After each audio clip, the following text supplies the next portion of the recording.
Oh boy! Ladies and gentlemen, I'm laughing at the misfortunes of others. Now, I might be like, Muda, that's rude. I don't care. Ladies and gentlemen, I've been laughing at the misfortunes of Facebook and whatnot for the last few weeks, but to be real with you, Electronic Arts deserves this goatseeing more than you would expect. Now, when it comes to gaming companies, I think it's trendy to not like the big AAA companies. Oh boy, hey guys, you know Activision's bad? Yeah, we've known that for like a decade. You guys know that Ubisoft's bad? Okay, we've known that for a decade. You guys know that EA is bad? Oh, what's next? The devil is bad too? Now, to understand, I made a video months back regarding Battlefield. I was having fun playing Battlefield 2042. Now, to understand, I was playing the Portal mode in the game, which allows you to experience some older maps with a new coat of paint, and I was also playing with my good friend Hugbees, also known as Andrew. Now, of course, is playing with him, Rump, Dankin, and whatnot fun? Absolutely. But then again, playing any game with your friends is necessarily fun.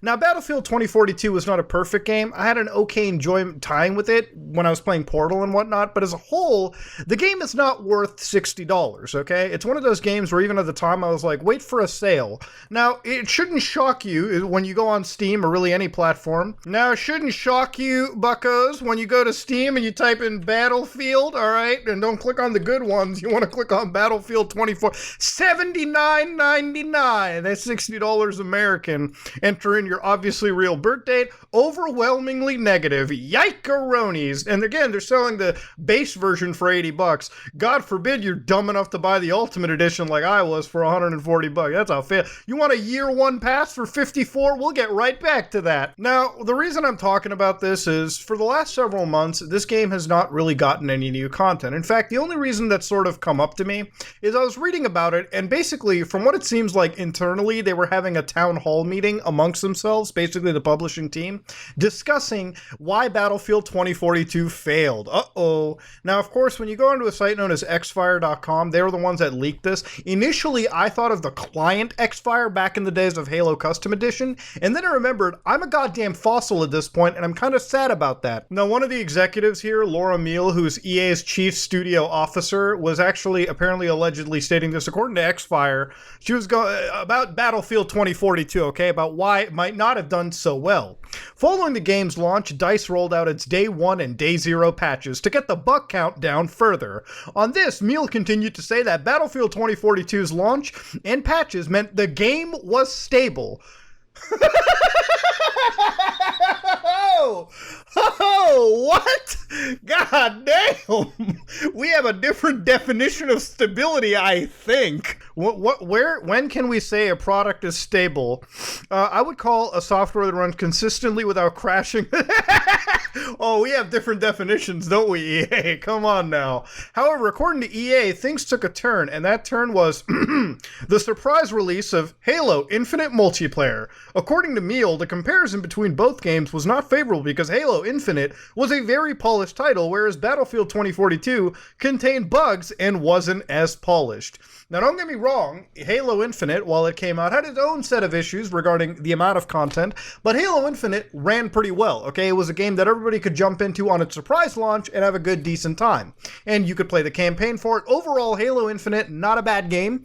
Definitely incomplete on launch, and I would personally recommend maybe waiting a year to 6 months to actually play that game with all of its content added. Things like Forge. So, again, to blame Halo, which EA later on clarified, they're not actually blaming Halo. Come on now, that's a little rude. To which they said, according to Xfire, these stories are not accurately capturing the discussion in the context, which was an in-depth and very humble internal conversation about the recent Battlefield launch. EA Communications VP John Risenberg said in a statement, it was about key learnings and the actions we are taking, not blaming external factors.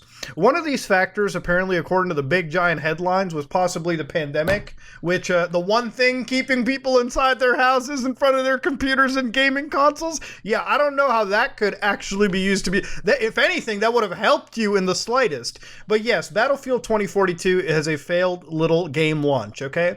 Frankly, the player base is dying playing off, I'm going to show you some Steam chart numbers, okay?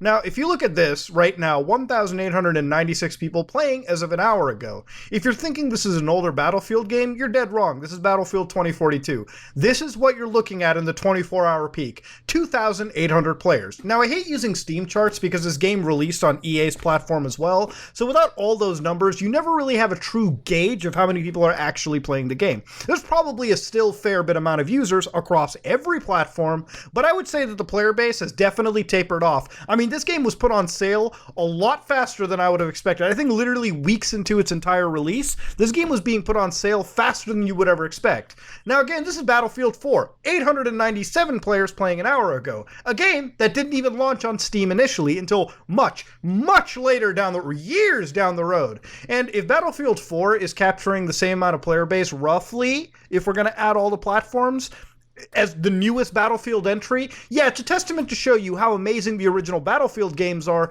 in comparison to their recent release. I think the best meme that I ever found was on like r/gaming, where this is EA, you know, they're riding their bicycle. Oh no, stick the bicycle in the wheel. Oh, we fell. You can't blame anybody, EA, but yourself. You want to know why Battlefield 2042 is not taking off the way that it should?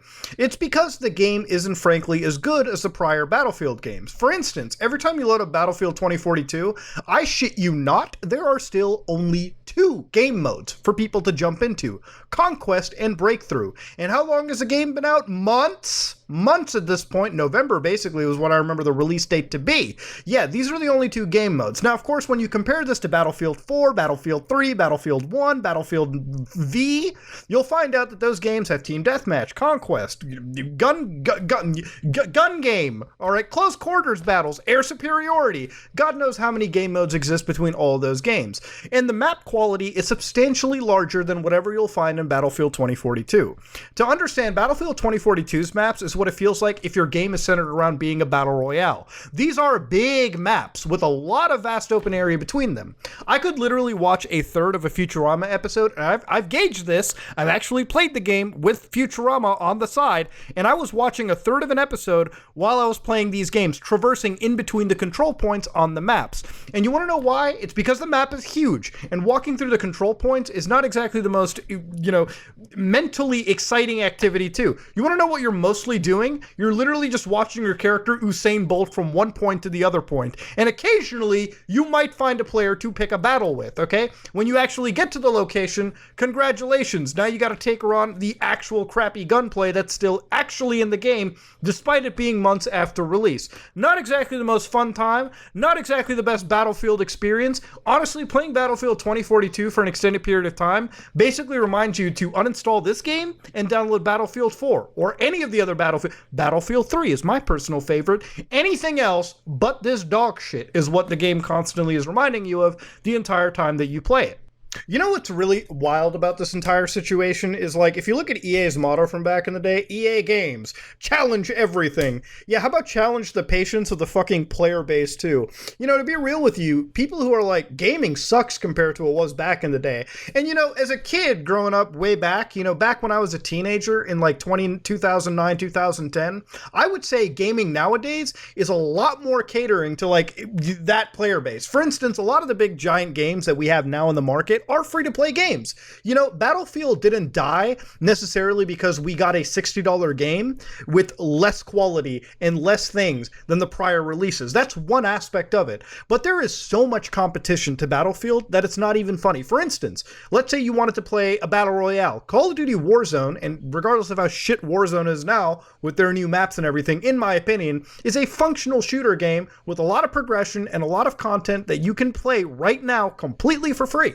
Okay, EA's own game, Apex Legends, dominates Battlefield. And remember, Titanfall is the one game that has been done more dirty to its own franchise than any other AAA developer. What EA Games did to Titanfall is just downright depressing and sad. But it's funny how Apex Legends, a spin-off of Titanfall, is doing so much better, if anything, keeping EA's quarterlies alive and well. Beyond Apex Legends, you have games like Rocket League, Fortnite, whatever free-to-play game that you can find, and there's a lot of them out there, on PC, console, and mobile, that you're basically spoiled for choice, especially when it comes to the amount of content and regular updates all those games get over Battlefield. So yes, it's not the fact that Battlefield was a $60 game that was bug-ridden and basically incomplete, because remember, this game didn't come with a campaign, and yeah, I know nobody really played the Battlefield campaigns, but it's one bullet point missing from a $60 package. The multiplayer maps, there weren't a whole lot of them, and 99% of those maps, hell, you know what, I'll go as far as to say 100% of those maps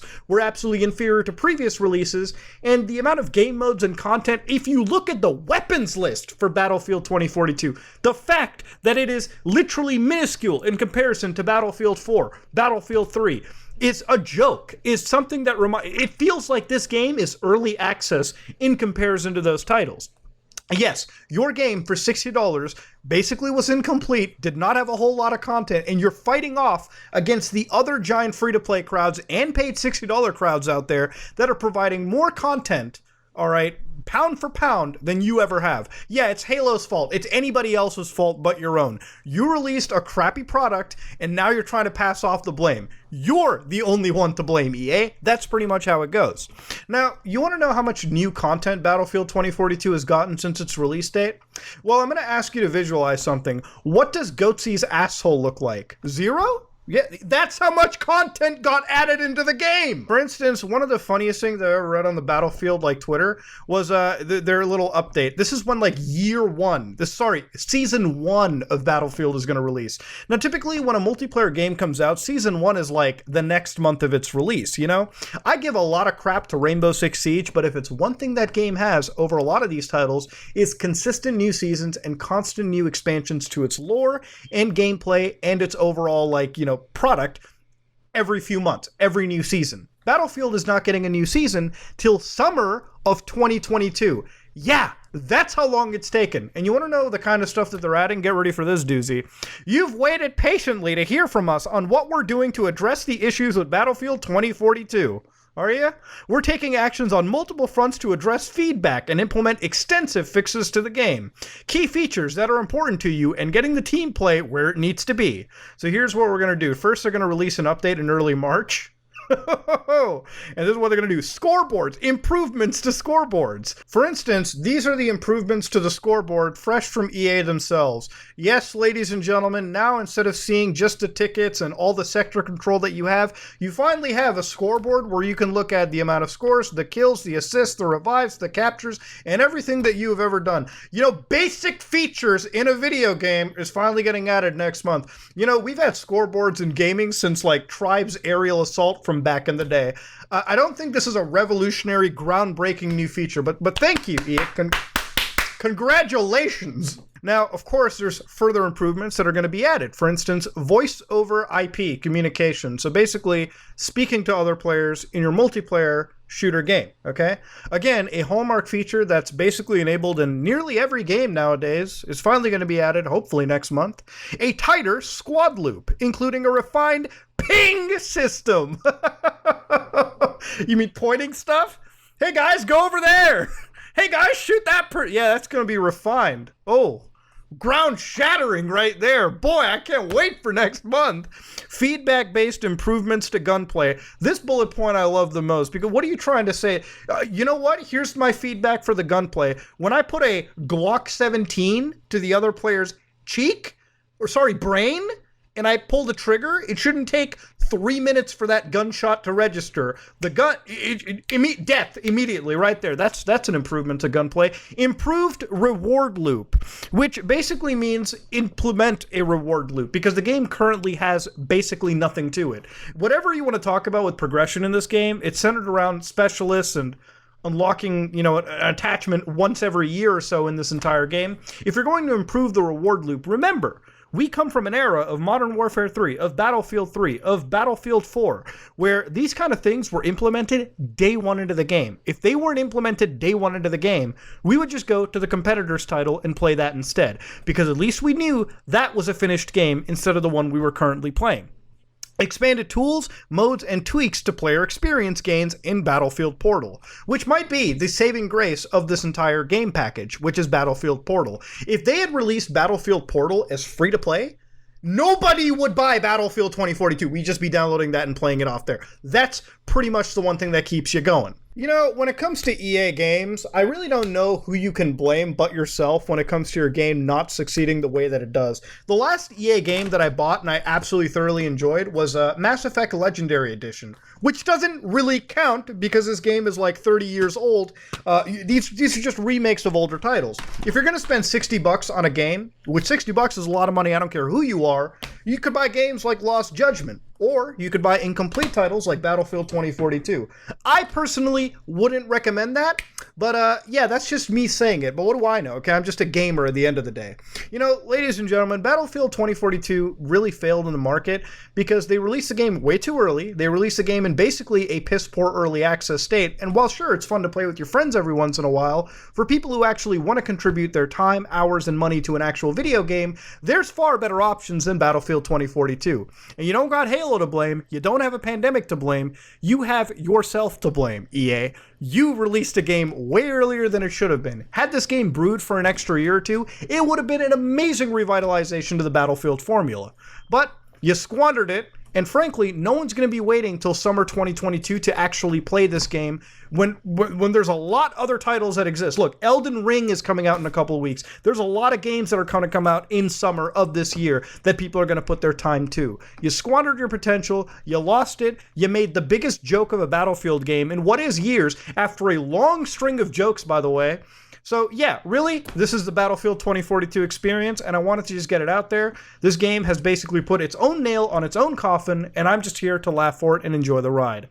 That said, if you like what you saw, please like, comment, and subscribe. Dislike it if you dislike it. I am out.